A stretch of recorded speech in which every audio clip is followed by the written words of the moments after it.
अगर मनमोहन सिंह जी की बिरादरी देख लीजिए तो बहुत ज़्यादा तो है नहीं, लेकिन उनके अंदर क्षमता थी कि वो देश को आर्थिक तौर पे नई ऊंचाइयों पे ले जा सकते। बिहार में जहां मुसलमानों की आबादी 17.5% है, वहां पर इंडिया गठबंधन की सरकार बनती है तो एक मुसलमान और एक सामान्य वर्ग से आने वाले नेता को डिप्टी सीएम बनाया जाएगा। राहुल गांधी तो बोल ही रहे हैं कि जिसकी जितनी संख्या हो उसकी आबादी के अनुपात में उसको प्रतिनिधित्व मिलेगा, लेकिन एग्जैक्ट जवाब हमको इस पर नहीं मिला।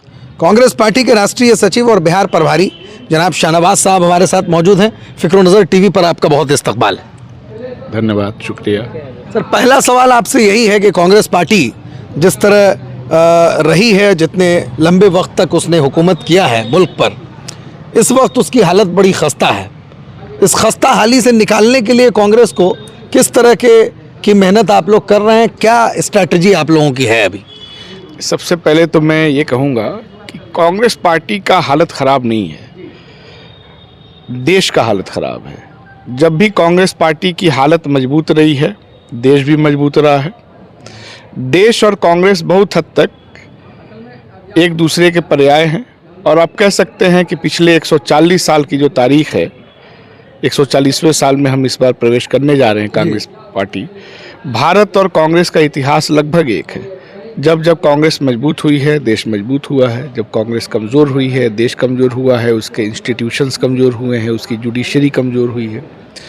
तो ये चिंता पूरे देश को है और हम लोग मानते हैं कि हम लोग बहुत जल्दी कम बैक करेंगे। फेज़ होता है, एक आदमी कभी कमज़ोर भी हो जाता है, फिर आदमी स्वस्थ भी हो जाता है। वर्जिश की ज़रूरत होती है। हमारे नेता वर्जिश कर रहे हैं, हमारे कार्यकर्ता मेहनत कर रहे हैं और हम लोग इस चुनौती से देश को बचा ले जाएंगे। कांग्रेस पार्टी ने अब्दुल गफूर साहब की शक्ल में मुख्यमंत्री दिया इस रियासत को, इस राज्य को। लालू जी के बारे में क्या, किस तरह का जहन है आपका कि अगर उनकी पार्टी आती है इक़्तिदार में या गठबंधन की सरकार आती है और ज़्यादा से ज़्यादा सीट वो हासिल करते हैं, तो क्या बिहार को उनको कोई उप मुख्यमंत्री की शक्ल में कोई मुसलमान चेहरा, कोई मजबूत मुसलमानों का रिप्रेजेंटेटिव, जबकि मुसलमानों की कसीर आबादी इस रियासत में बसती है, देना चाहिए या नहीं, या क्या जहन उनका है? आप लोगों का क्या नज़रिया है इस सिलसिले में? देखिए, कांग्रेस पार्टी ने आपके आसाम में एक महिला मुख्यमंत्री मुसलमान थी, सैयद अनवरा तैमूर, उनको सीएम बनाया। अब्दुल रहमान अंतुले साहब महाराष्ट्र के मुख्यमंत्री बने, कांग्रेस ने बनाया। बरकतुल्ला साहब को सबसे अच्छे मुख्यमंत्रियों में गिना जाता है। राजस्थान के पद पे रहते हुए हार्ट अटैक से उनकी मृत्यु हो गई, कांग्रेस पार्टी ने उनको मुख्यमंत्री बनाया। हसन फारूक साहब को पौंडीचेरी में मुख्यमंत्री बनाया, जहां मुसलमानों की आबादी मुश्किल से 5-6% होगी, और 2 बार बनाया, और आपके बिहार में बनाया ही। तो कांग्रेस पार्टी प्रतिनिधित्व के मामले में, हिस्सेदारी के मामले में किसी भी दूसरी पार्टी से ज़्यादा विश्वसनीय है और प्रतिभा भी वो देखती है। अगर मनमोहन सिंह जी की बिरादरी देख लीजिए तो बहुत ज़्यादा तो है नहीं, लेकिन उनके अंदर क्षमता थी कि वो देश को आर्थिक तौर पे नई ऊंचाइयों पे ले जा सकते हैं, तो उनके प्रतिभा का देश ने इस्तेमाल किया, कांग्रेस पार्टी ने उनको प्रधानमंत्री बनाया। तो मेरा मानना है कि कांग्रेस पार्टी का जो सिलसिला था कई मुसलमान मुख्यमंत्री बनाने का, वो अभी और भी आगे साकार हो सकता है। और इसीलिए हम लोग ये कह रहे हैं कि बिहार में जहां मुसलमानों की आबादी 17.5% है, वहां पर इंडिया गठबंधन की सरकार बनती है तो एक मुसलमान और एक सामान्य वर्ग से आने वाले नेता को डिप्टी सीएम बनाया जाएगा। समाजवादी पार्टी, जो समाजवादी धारा के लोग रहे हैं, चाहे वो राजद हो चाहे अन्य पार्टियां, ये भी प्रतिनिधित्व के सवाल पे हमारे एजेंडे से सहमत है। कांग्रेस पार्टी हमेशा से प्रतिनिधित्व के मुद्दे पे रही है। राहुल गांधी तो बोल ही रहे हैं कि जिसकी जितनी संख्या हो उसकी आबादी के अनुपात में उसको प्रतिनिधित्व मिलेगा। तो ये एक ऐसा मुद्दा है जिसमें पूरे इंडिया गठबंधन में सहमति है। इसका विरोध करने का कोई लॉजिक किसी के पास नहीं है। मीडिया जरूर इसको थोड़ा एक इशू बनाएगी। क्या जो पारंपरिक वोट बैंक कांग्रेस पार्टी का रहा है और जिस तरह से उसको वोट मिलता रहा है, बड़ी जाहिर है कि जब हुकूमत रही है तो एक पारंपरिक वोट बैंक उसका एक मुस्तकिल रहा है, उसमें किस तरह की कमी आई है, या क्या लग रहा है कि क्यों लोग डेविएट हो गए अचानक से और एक बड़ा डेविएशन आया? और नौजवान नस्ल अभी जो मौजूदा वक्त में काफ़ी युवा तैयार हो रहे हैं, जो वोटर्स होंगे नए, उन लोगों को आकर्षित करने के लिए या मुतमईन करने के लिए, संतुष्ट करने के लिए और अपने पारंपरिक वोट बैंक को अपनी तरफ आकर्षित करने के लिए किस तरह की स्ट्रैटेजी आप लोग अपना रहे हैं? किस तरह की चीज़ें मुल्क की तरक्की को किस तरह आप पेश कर रहे हैं या राह दिखा रहे हैं? देखिए, भारत कोई भूगोल वाला देश नहीं है। भारत एक विचार है, आइडिया ऑफ इंडिया जिसको कहते हैं। और इसमें इस समाज में जितने भी लोग हैं, चाहे वो दलित हो, सवर्ण हो, पिछड़े हों, मुसलमान हों, आदिवासी हों, सबको एक सूत्र में जोड़ता है ये आइडिया ऑफ इंडिया, और उसको दस्तावेज के रूप में सामने रखता है हमारा संविधान। तो संविधान तो किसी एक बिरादरी का है नहीं, एक जाति का है नहीं। संविधान खतरे में है, हम संविधान की लड़ाई लड़ रहे हैं। तो संविधान की लड़ाई लड़ने में सारे लोगों का समर्थन हम लोगों को मिल रहा है। सबको साथ लेने का जो दस्तावेज है, उसकी रक्षा के संघर्ष में सारे तबकों का समर्थन मिल रहा है। और जब सारे तबकों का समर्थन मिलेगा तो निश्चित तौर पे देश भी मजबूत होगा, कांग्रेस भी मजबूत होगा, कांग्रेस भी सत्ता में आएगी। कोई इसमें वोट बैंक की बात नहीं है। संविधान सारे लोगों का है जो भी इस मुल्क में रहते हैं। हमारे संविधान का जो प्रियम्बल है उसकी शुरुआत ही यहाँ से होती है, हम भारत के लोग, हम भारत के हिंदू, हम भारत के मुसलमान, हम भारत के यादव, हम भारत के तिवारी जी, ये तो लिखा नहीं है। तो हम तो सबको लेके चलते हैं। और बिहार तो ख़ास तौर से बहुत अच्छा उदाहरण है राजनीतिक हिस्सेदारी के मामले में कि कांग्रेस ने बिहार में हर बिरादरी के लोगों को, चाहे वो दलित समाज से हों, पिछड़े समाज से हों, अपर कास्ट से हों, मुसलमान हों, सबको मुख्यमंत्री की कुर्सी पर बैठाया है। तो हिस्सेदारी का सवाल सिर्फ प्रतिनिधित्व तक का नहीं है। हम इस हिस्सेदारी के आधार पे देश के विकास में सभी तबकों की भूमिका सुनिश्चित करना चाहते हैं। और यही बात हमारे नेता राहुल गांधी लगातार बोल रहे हैं, संसद में भी और संसद के बाहर भी।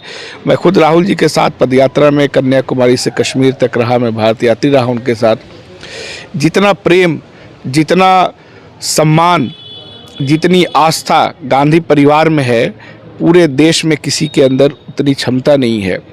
तो कहीं से भी ये सवाल नहीं उठ सकता है कि भारत की भावनाओं का नेतृत्व कौन करेगा, इंडिया ब्लॉक का नेतृत्व कौन करेगा, वो सिर्फ गांधी परिवार कर सकता है। अब सोचिए, भारत के संविधान में समाजवाद और धर्मनिरपेक्षता शब्द इंदिरा गांधी ने जोड़ा था, उसको हटाने की मांग बीजेपी कर रही है।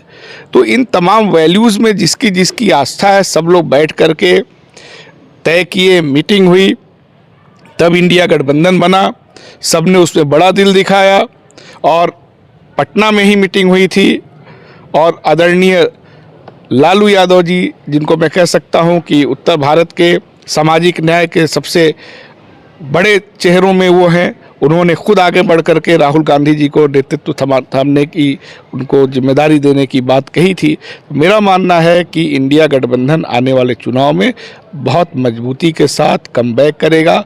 और जिन समाजों का मोरल, जिनका साहस, जिनको लग रहा है कि वो उपेक्षित हो रहे हैं, उन सबको हम लोग मुख्य धारा में फिर से लाएंगे, देश फिर से बेहतर बनेगा। बिहार के प्रभारी आप हैं, बिहार में कोई यानी बिहार में जो कमी नज़र आ रही है, यानी आपकी सीट बहुत कम आ रही है, बहुत कम, तो क्या इसकी एक वजह ये भी हो सकती है कि कोई मजबूत चेहरा, कोई ऐसा चेहरा जो बहुत मौसर हो, वो नहीं है यहाँ बिहार के अंदर?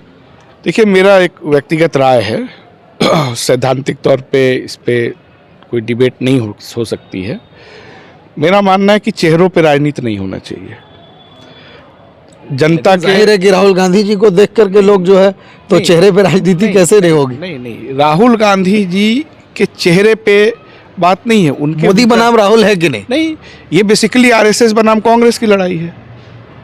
चेहरा तो बदलता रहता है ना, कभी इंदिरा जी थी, उनसे पहले नेहरू जी थे। स्थायी होता है विचार, विचारों के आधार पे राजनीति होनी चाहिए और वही होती है। ठीक है, जो लोग भी राहुल जी के साथ हैं उनका विचार सेकुलरिज्म का है, उदारवादी दृष्टिकोण वाले लोग हैं, सबको साथ और सामाजिक न्याय की बात करने वाले लोग हैं। और जो मोदी जी के चेहरे के पीछे लोग छिपे हुए हैं, उनका नफरत का है, उनका विभाजन का है। तो मेन चीज़ क्या हुआ? मेन तो विचार हुआ कि विचार के आधार पे राजनीति होती है और उसमें व्यक्तिगत महत्वाकांक्षा, व्यक्तिगत चीज़ें कोई मायने नहीं रखती हैं। अगर आपका चेहरा अच्छा है और नीयत खराब है तो कोई आपके साथ कहाँ आएगा। विचार से एक सवाल ये आ रहा है कि मसलन कुछ पार्टियां जो दावा करती है और उसकी आइडियोलॉजी सेकुलर है, लेकिन वो ऐसा समझा जाता है कि वो मुस्लिम केंद्रित पार्टी है। मसलन ऑल इंडिया मजलिस इत्तेहादुल मुस्लिमीन वो भी कहती है कि हम सेकुलर हैं, हिंदू मुस्लिम सबके लिए काम कर रहे हैं, लेकिन ऐसा महसूस होता है कि वो मुस्लिम कॉन्सेंट्रेटेड है।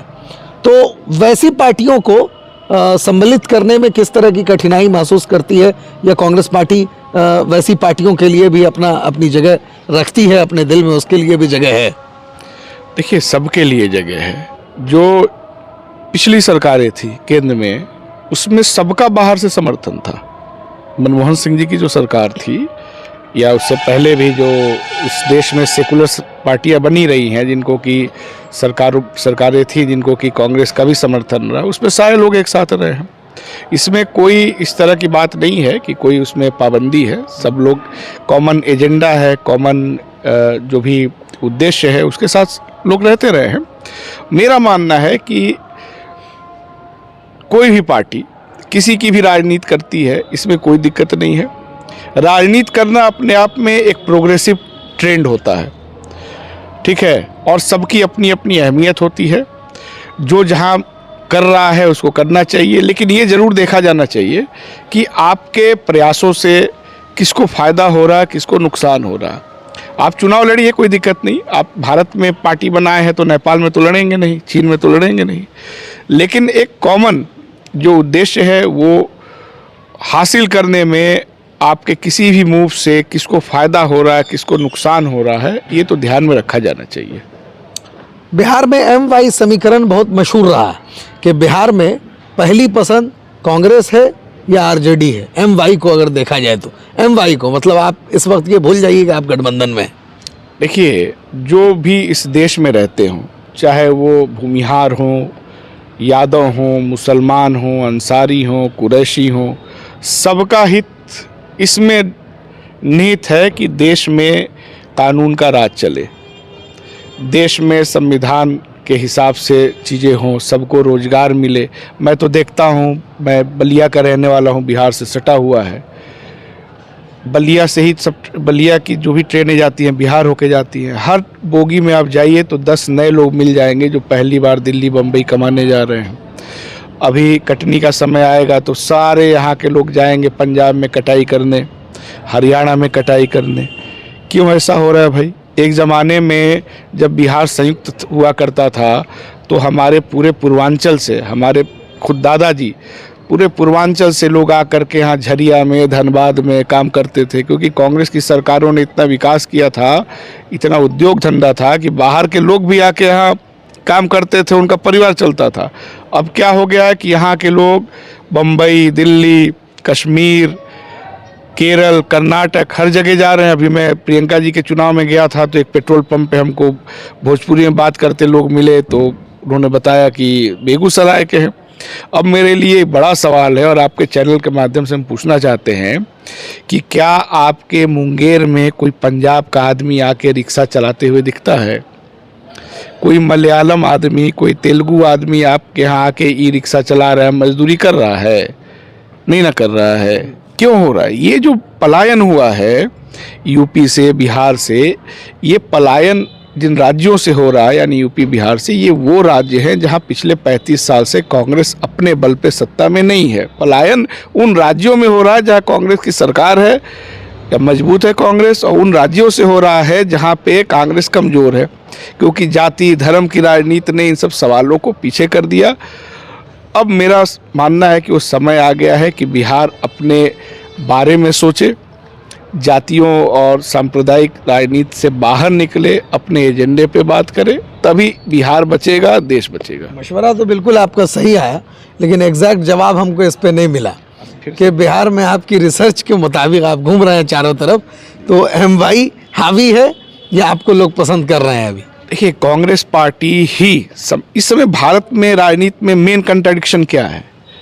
वो ये है कि एक तरफ वो सरकार, वो पार्टी है जो संविधान को नहीं मानना चाहती। प्लेसेज ऑफ वर्शिप एक्ट पे देख लीजिए, ठीक है, संविधान का जो प्रियम्बल है, जो बेसिक स्ट्रक्चर है जिसमें बदलाव नहीं हो सकता, उसको चैलेंज करने वाली याचिकाएं डाली जाती हैं कि भाई संविधान में से समाजवाद और सेकुलर शब्द हटा दीजिए।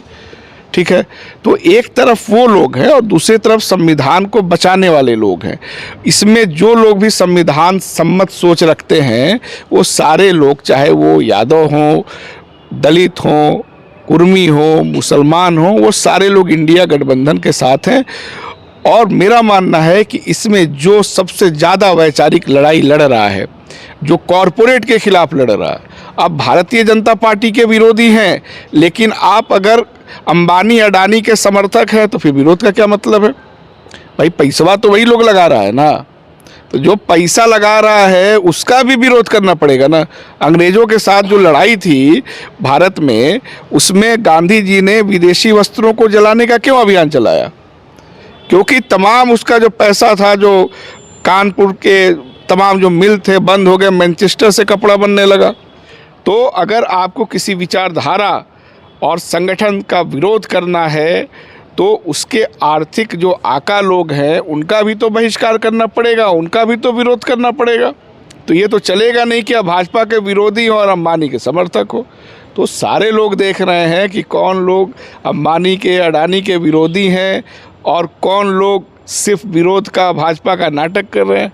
दिल्ली में जनता संसद भवन के बाहर हमारी नेता प्रियंका जी, खड़गे जी, राहुल जी लगातार अंबानी अडानी के सवाल पे बात कर रहे हैं। तो जो लोग उस मुहिम में उनके साथ हैं, ये तो जनता शिनाख्त कर रही है ना, तो जनता तो देख ही रही है। बहुत बहुत शुक्रिया। तो हमारे साथ मौजूद थे कांग्रेस पार्टी के राष्ट्रीय सचिव और बिहार प्रभारी जनाब शाहनवाज साहब। सवाल हमारा जो भी हुआ हो, जिस तरह का भी हुआ हो, लेकिन उन्होंने सबूत इस बात का ज़रूर दिया कि आने वाले दिनों में ये कांग्रेस पार्टी के एक बड़े चेहरा और मजबूत आवाज़ बनकर उभरेंगे। इन्होंने बात अपनी स्पष्टता के साथ रखी। कैमरामैन मोहम्मद दिलशाद रहमानी के साथ फजले रहमान रहमानी, खानका रहमानी, मुंगेर।